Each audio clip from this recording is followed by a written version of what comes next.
Life সাপোর্টে চিকিৎসাধীন লালন সঙ্গীত শিল্পী ফরিদা পারভিনের অবস্থার কিছুটা উন্নতি হয়েছে। পরিবারের পক্ষ থেকে জানানো হয়েছে বৃহস্পতিবার সকালে কিছুটা সাড়া দিয়েছেন তিনি। চিকিৎসকরা বলছেন ফরিদা পারভিন শারীরিকভাবে এখনো আশঙ্কাজনক অবস্থায় রয়েছেন। আমিনা রহমান সুপ্তির রিপোর্ট।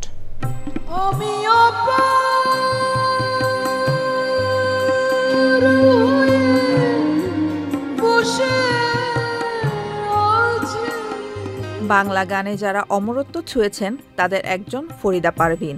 তার কণ্ঠে লালনের গান বিশ্বজুড়ে শ্রোতাদের মনে অনন্য স্থান দখল করে রয়েছে। দীর্ঘদিন ধরে অসুস্থতার সঙ্গে লড়াই করা ফরিদা পারভিন চলতি বছরই একাধিকবার হাসপাতালে ভর্তি হন। ডায়াবেটিস ও কিডনি সমস্যা সহ নানা জটিলতা নিয়ে সর্বশেষ তিনি হাসপাতালে ভর্তি হন 2রা সেপ্টেম্বর। হ্যাঁ, ডায়াবেটিস, কিডনি, সেপটিক শকে আছেন।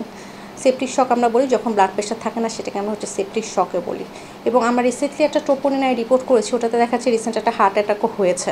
তো এটা আমরা যতই ওষুধ দিচ্ছি না কেন, কিছু ইন্টারভেনশনও করা সম্ভব হচ্ছে না, বিকজ হচ্ছে উনি সেই স্টেবল কন্ডিশনে নাই, সম্ভব হয়নি আর কি আমাদের। এখন আসলে কোনো কিছু কন্ডিশনেই নাই, এখন হচ্ছে জাস্ট ওয়েট অ্যান্ড সি, কন্ডিশনটা খুবই খারাপ। বৃহস্পতিবার দুপুরে চ্যানেল আইকে পরিবারের পক্ষ থেকে শিল্পীর সর্বশেষ অবস্থা জানানো হয়। দোয়া করবেন সবাই, দেশবাসী, সারা পৃথিবীর মানুষ, তার ভক্ত যারা আছে সবাইকে বলবো দোয়া করতে। প্রিয় শিল্পীর স্বাস্থ্যের উন্নতির জন্য দেশবাসীর কাছে দোয়া চেয়েছে ফরিদা পারভিনের পরিবার। Amina Rahman Supti, channel I, Dhaka.